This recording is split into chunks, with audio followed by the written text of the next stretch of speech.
अगर चांद चमक रहा है तो वो हुजूर का सदका है, अगर सूरज चमक रहा है तो वो भी हुजूर का सदका है। चांद तो मेरे आका सल्लल्लाहु अलैहि वसल्लम का खिलौना रहा है।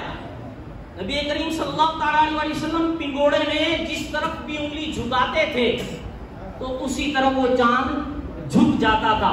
तो आला हज़रत फरमाते हैं चांद झुक जाता जिधर, उंगली उठाते महद में क्या ही चलता था इशारों पर खिलौना।